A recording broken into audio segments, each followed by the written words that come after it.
Assalamualaikum warahmatullahi wabarakatuh. Waalaikumsalam warahmatullahi wabarakatuh. Selamat pagi semuanya. Gimana kabarnya anak-anak semuanya? Baik.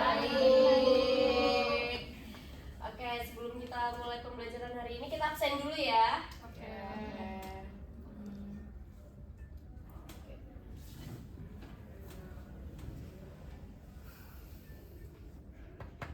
Aura Bianca, Hadir Bu. Azalia Azmi, Hadir Bu. Cahaya Ramadhani, telat ya. Oke. Kamil Ibrahim, Ayuni Safahira, Mariana Kelvin Lesmana, Hadir Bu. Muhammad Fadlan Pratama, Sakit Bu. sakit. Nelvia Nurvalinda, Hadir Bu. Salsabila Tirta Putri, Hadir, Sarah Salsabila, Hadir Bu. Syafira Adelia, Hadir Bu. Vivian Herlita Erli. Hadir Bu. Oke, hadir semua ya. Oke. Di absen. Oh, siapa namanya tadi? Faiza Nur Sakina, Bu. Oke, saya absen dulu ya. Oke. Nah, sebelum memulai pembelajaran hari ini, kira-kira udah ada yang tahu belum etika kerja dan keselamatan kerja dalam manajemen logistik tuh? Belum Bu. Oke. Coba nih kalian lihat ya.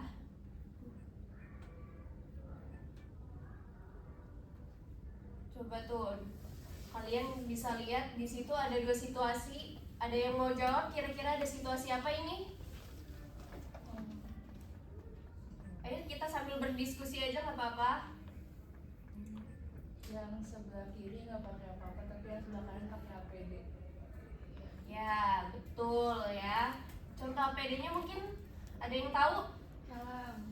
Helm, Masker. Sarung tangan. irmaf, terus ada masker juga, ada sarung tangan, terus ada rompi ya. Oke. Terus menurut kalian tuh apa sih resiko yang bisa terjadi kalau misalnya pekerja tuh mengabaikan keselamatan kerjanya gitu? Jadi mereka nggak pakai APD tuh, gimana tuh? Melukai diri sendiri, memberbahaya diri sendiri. Dan kerja. Oke, hari ini kita bakal mempelajari etika kerja dan keselamatan kerja dalam manajemen logistik ya. Setelah mengikuti pembelajaran ini, diharapkan semoga kalian tuh bisa mampu menjelaskan pengertian etika kerja dan K3 serta menerapkannya dalam kegiatan kerja di bidang logistik nantinya. Oke, dilanjut. Ada yang tahu nggak sih apa itu etika kerja? Dalam bersikap perilaku di lingkungan kerja. Yang lainnya? Ada yang tahu? Oke, saya jelaskan ya. Etika kerja itu adalah sikap atau perilaku dan nilai-nilai positif yang diterapkan seseorang ketika bekerja agar pekerjaan dapat dilakukan secara bertanggung jawab, disiplin, dan profesional. Nah, dalam dunia logistik itu etika kerja itu penting karena setiap pekerjaan itu pastinya saling berkaitan. Apabila kalau misalnya ada satu orang nggak disiplin nih, bakal bergantungan lagi ke orang yang lain tanggung jawabnya. Jadi kayak prosesnya itu atau distribusi barangnya itu bakal terganggu gitu. Makanya dari setiap pekerja tuh harus punya sikap yang jujur, disiplin, terus bertanggung jawab, dan yang pastinya bisa kerjasama sama rekan kerjanya. Nah, dilanjut, ada contoh etika kerja yang baik dan tidak baik ya. Nah, pastinya yang contoh etika kerja yang baik itu yang pastinya datang tepat waktu. Jadi nggak ada yang telat-telat tuh, ngaret, mau 5 menit atau 10 menit, pastinya harus datang tepat waktu. Terus gimana mereka menggunakan seragam kerjanya, terus menjaga kebersihan gudang, terus melaporkan barang yang rusak, serta bekerja sama dengan rekan kerja. Itu yang paling penting tuh, karena biasanya kan ada tuh dari mereka yang fokus fokusnya maunya ke kerjaannya sendiri, jadi mereka nggak ada tuh yang mau kerja sama. Terus juga yang penting tuh jujur, sama kejujuran tuh, apalagi kalau misal lagi menghitung stok barang, jadi jangan dimanipulasi tuh stok barangnya kalau bisa. Terus juga untuk sebaliknya, di contoh etika kerja yang tidak baik, datangnya pasti apa? Terlambat, pasti ngaret-ngaretan kayak gitu, terus bermain telepon saat bekerja, terus mengabaikan SOP, terus juga menjaga kebersihan area, tidak menjaga kebersihan area kerja. Contohnya kayak buang sampah sembarangan, pokoknya apa aja lah yang dimana harusnya area itu jadi clear malah jadi kotor. Nah, sebelumnya saya mau tanya nih ke kalian, menurut kalian tuh kenapa sih kita tuh nggak boleh bermain telepon atau HP pas lagi kerja, dan itu kira-kira termasuk perilaku yang baik atau enggak sih? Tidak baik.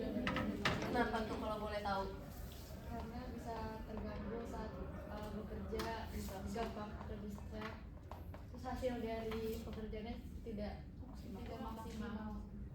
Benar, jadi kayak karena hal itu bisa ngurangin konsentrasi juga kan ya, jadi sehingga meningkatkan risiko terjadinya kesalahan bahkan kecelakaan kerja.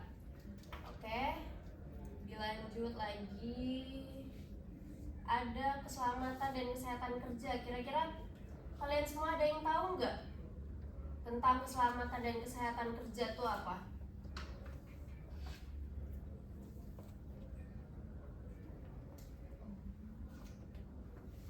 Oke, karena nggak ada yang tahu, saya jelasin ya. K3 itu upaya untuk melindungi pekerja dari kecelakaan kerja maupun bertujuan menciptakan lingkungan kerja yang aman sehingga setiap pekerja dapat bekerja dengan nyaman dan produktif.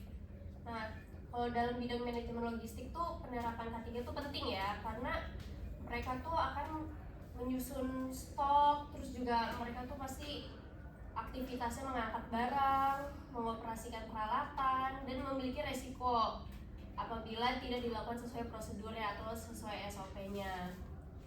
Nah, dilanjut dengan cara mencegah kecelakaan saat bekerja.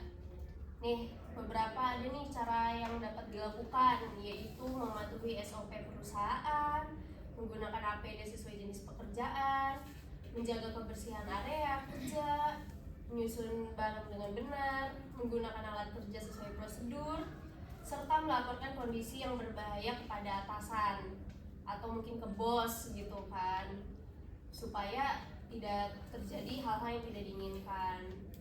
Nah, semua itu tindakan yang merupakan bentuk kepedulian terhadap keselamatan diri sendiri maupun ke orang lain. Nah, coba dong mau nanya nih, kira-kira dari penjelasan tadi, kalau sekiranya udah pada paham, apa sih yang dimaksud dengan etika kerja? Ada yang bisa jawab nggak?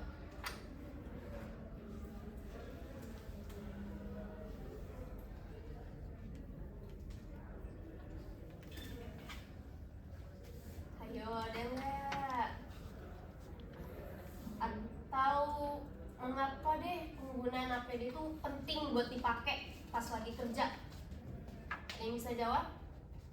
Untuk memproteksi diri dari hal yang bisa mencelakakan. Benar. Oke. Kalau yang lain? Ada lagi?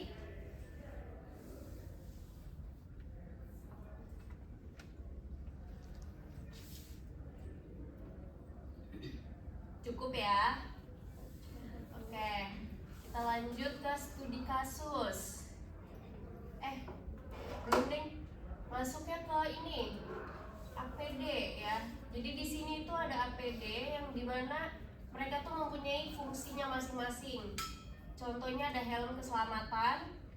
Tadi udah pada lihat ya contohnya ya, helm keselamatannya seperti apa untuk melindungi kepala. Rompi reflektifnya untuk memudahkan pekerja terlihat, serta ada sarung tangan untuk melindungi tangannya, sepatu safety melindungi kaki, dan masker untuk melindungi saluran pernafasan. Oke, baru dilanjut dengan studi kasus. Nih, kira-kira untuk seorang petugas petugas gudang yang terburu-buru memindahkan barang-barang tanpa menggunakan sepatu safety saat bekerja, sebuah kardus berat jatuh dan mengenai kakinya hingga mengalami cedera. Coba kalian diskusikan dari beberapa soal tersebut. Nih, yang pertama ada apa kesalahan pekerja tersebut, yang kedua ada risiko apa yang terjadi, dan bagaimana cara mencegah kejadian tersebut. Ayo didiskusikan ya.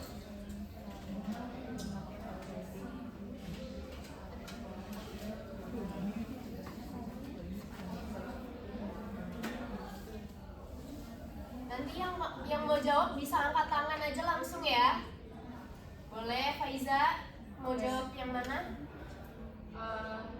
Jawab ini pilih satu, Bu. Iya, pilih satu. Oh, pilih satu. Satu, yang apa kesalahan pekerja tersebut? Oke, apa? Petugasnya itu nggak pakai atribut lengkap, alias beliau ini nggak pakai sepatu safety. Betul. Terus? Udah? Ya, udah. Oke, yang lainnya? Boleh, Nelvia? Saya mau jawab pertanyaan nomor 2 yang resiko apa yang terjadi. Tadi kata Faiza dia nggak pakai atribut APD yang lengkap. Jadi resikonya ya tentu jadi dia mengalami cedera gitu kayak yang tadi soalnya kayak kakinya hingga mengalami cedera. Betul. Yang terakhir ada yang mau jawab? Boleh? Kamil? Bagaimana cara mencegah kejadian tersebut? Mungkin dengan lebih berhati-hati dan pakai atribut sesuai SOP yang berlaku.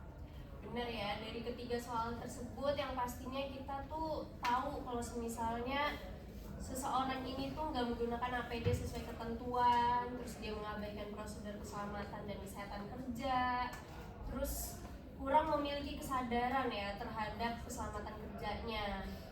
Dan kalau misalnya untuk resiko yang pastinya tangannya bakal tadi benar tadi yang Nelvia bilang bakal cedera, terus pekerjaan tuh bakal jadi terhambat dan menimbulkan kerugian besar bagi pekerjaan yang lainnya atau maupun perusahaan. Dan untuk yang bagaimana cara mencegah juga tuh kita pasti udah tahu lah ya, kita harus menggunakan APD yang lengkap sebelum bekerja, mematuhi seluruh prosedur K3, terus bekerja dengan hati-hati dan bertanggung jawab. Apalagi kita juga perlu mengutamakan keselamatan diri sendiri dan orang lainnya. Oke, mungkin sekian ya dari saya.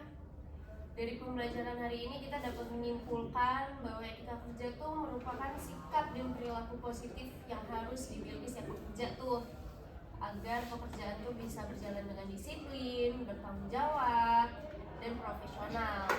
Sementara itu untuk K3 ya, untuk keselamatan kerja merupakan upaya untuk melindungi pekerja dari kecelakaan maupun penyakit akibat kerja melalui penerapan prosedur keselamatan dan penggunaan APD.